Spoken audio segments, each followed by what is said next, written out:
প্রিয় দর্শক, সাতক্ষীরার মিনি সুন্দরবন খ্যাত রূপসী ম্যানগ্রোভ পর্যটন কেন্দ্রকে আজকের এই ভিডিওতে আপনাদের সামনে তুলে ধরার চেষ্টা করব।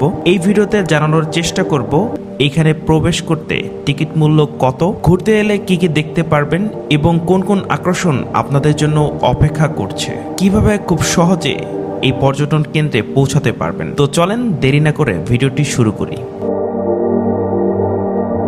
প্রিয় দর্শক, সবাইকে সাতক্ষীরার মিনি সুন্দরবন খ্যাত দেবহাটা থেকে সবাইকে স্বাগত জানাচ্ছি।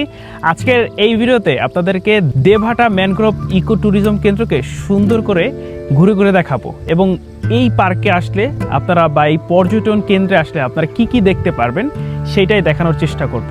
সো আমার সামনে রয়েছে রূপসা নদী, বা এই নদীটার নাম আমি এক্স্যাক্টলি জানি না। সো এই নদীর ওই পাশটা হচ্ছে ভারত এবং এই পাশটা হচ্ছে আমাদের বাংলাদেশের।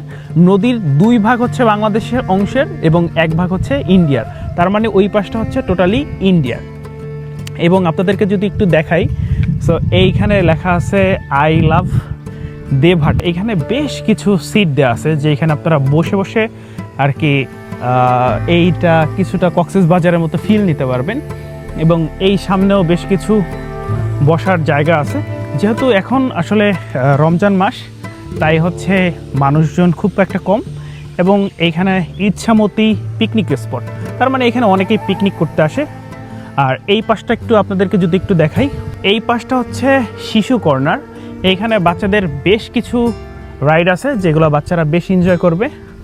তো আপনাদেরকে যদি একটু দেখাই দিই, সো এই হচ্ছে ভিতরের স্পেস এবং মোটামুটি এখানে অনেক খেলাধুলার জন্য জায়গা আছে যেগুলো বাচ্চারা এনজয় করবে।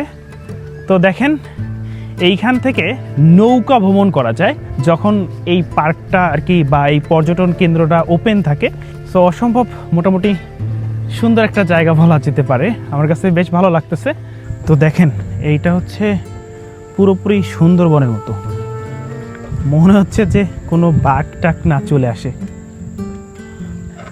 প্রিয় দর্শক, এই হচ্ছে রূপসী দেবহাটা ম্যানগ্রোভ পর্যটন কেন্দ্র। অসম্ভব সুন্দর এই জায়গাটা। এবং আপনাদেরকে যদি বলি যে ওই পাশে নদীর ওই পাশটা হচ্ছে ইন্ডিয়া, আর আমি এখন দাঁড়িয়ে আছি বাংলাদেশ প্রান্তে। সো আপনাদেরকে যদি একটু নিয়ে যাই, যে ওই দেখেন ওইখানে হচ্ছে আমাদের বাংলাদেশি অনেকে আছে, ওরা বলতেছে ভাই আমাদেরকে একটু ভিডিও করেন। সো যাই হোক, এই পাশটা হচ্ছে টোটালটাই আমাদের বাংলাদেশের। আসলে এই জায়গাটাতে এখন কেউ নাই, আমি একা একা হাঁটতেছি বনের মাঝ দিয়ে, মোটামুটি একটু একটু ভয় লাগতেছে। এবং আপনাদেরকে যদি দেখাই, টোটালটাই বন এবং এইটাকে মিনি সুন্দরবন বলা হয়। আমি যাচ্ছি, দেখি আপনাদেরকে এই মিনি সুন্দরবনটা ঘুরে কি কি দেখাতে পারি। আসলে পশু পাখির কিছু কিচিরমিচির শুনতে পাচ্ছি এবং এই পাশে কিছু পাখির আওয়াজ শোনা যাচ্ছে। আপনারা শুনতে পাচ্ছেন কিনা জানি না, তবে যাচ্ছি সামনের দিকে। বিশাল বড় ওয়াকওয়ে করা এবং এইটার উপর দিয়েই হচ্ছে হাঁটতে হয়। যখন ভাটা আসে পানি এইখানে চলে আসে, নিচ দিয়ে পানি চলে আসে এবং এই জন্য হচ্ছে উপর দিয়ে এরকম একটা ওয়াকওয়ে করা আছে। এইখানে বেশ কিছু সিটিং পজিশন আছে যেগুলোতে হচ্ছে অনেক কাপল বসা আছে। তো আসলে ওদের জন্য আমিও ভিডিও করতে পারতেছি না, বিব্রত বোধ হচ্ছে বা ওরা ভয় পাচ্ছে এবং ওদেরকে কাটতে গিয়ে ভিডিওটা তেমন ভালো হচ্ছে না, এই জন্য একটু দূরে এসে ভিডিও করতেছি। তো দেখেন, এখানে বেশ কিছু স্পট আছে এবং মোটামুটি সুন্দরবনের যে ভাইবসটা ওইটা রাখার চেষ্টা করছে। তবে একটা জিনিস এইখানে এসে ভালো লাগলো যে এই জায়গাটা একটু বেশি নিরিবিলি। যারা আসলে অনেক দূর থেকে আসবেন তারা আসলে কি কি দেখতে পারবেন সেটি আমি একটু পরে আপনাদেরকে বলতেছি। আমি সামনের দিকে যাচ্ছি, আসলে সম্পূর্ণ জায়গাটা না ঘুরে আপনাদেরকে সাজেস্ট করতে পারতেছি না।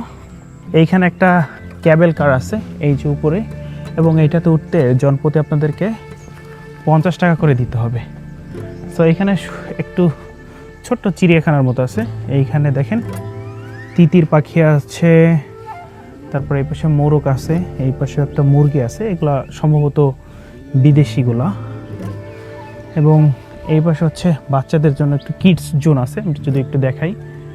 তো মোটামুটি বাচ্চারা এখানে খেলাধুলা করার জন্য মোটামুটি ভালো একটু স্পেস রাখছে তারা। সামনে একটা দোয়েল আছে এবং এইখানে হচ্ছে স্পিড বোট রাখা আছে, এই স্পিড বোটেও আপনারা চলতে পারবেন। সো এই পাশটাতে বেশ কিছু রেস্টুরেন্ট আছে, যেগুলা একটা দুইটা দোকান ওপেন আছে, বাকিগুলো অফ আছে। এবং এই পাশে হচ্ছে ছোট্ট একটা চিড়িয়াখানার মতো যেটাকে বলা হয়। সো এইখানে কিছু বানর আছে এবং ওইখানে একটা, আর এই পাশে উট পাখি আছে, উট পাখি। এইখানে আর কিছু নেই, দেখা যাক এই পাশে কি আছে।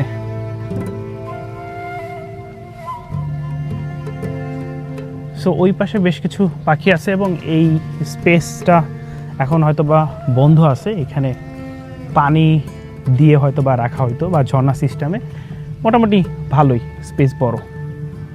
তো এইটা হচ্ছে ছোট্ট একটা পিকনিক স্পট বা পিকনিক কর্নার, এখানে মানুষজন আসে। তো বেসিক্যালি ওই পাশটা হচ্ছে বেশি সুন্দর, আর এখানে একটা লেক আছে।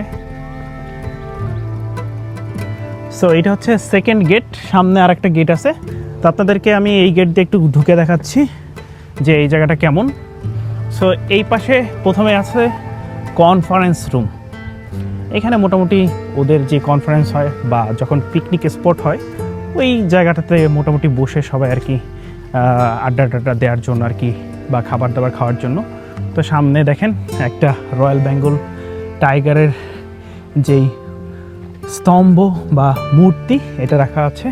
এই পাশটা অসম্ভব সুন্দর বলতে পারেন, কারণ আমার সামনে যে নদীটা দেখতে পাচ্ছেন, এই নদীর ওই পাশটা হচ্ছে ইন্ডিয়া এবং এই পাশটা হচ্ছে আমাদের বাংলাদেশ।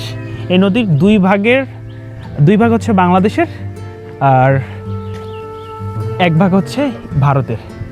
সাতক্ষীরা বাস স্ট্যান্ড থেকে কালীগঞ্জ অথবা সখীপুরগামী বাসে উঠে পড়বেন, সেখান থেকে আপনারা সোজা সখীপুর মোড়ে নেমে যাবেন এবং ওইখান থেকে প্রায় 5 কিলো ভিতরে এই মিনি সুন্দরবন। এই ছিল মোটামুটি আজকের এই ভিডিও। আপনি যদি সাতক্ষীরা থেকে আমার এই ভিডিওটি দেখে থাকেন অবশ্যই কমেন্টে জানাবেন। And thank you so much.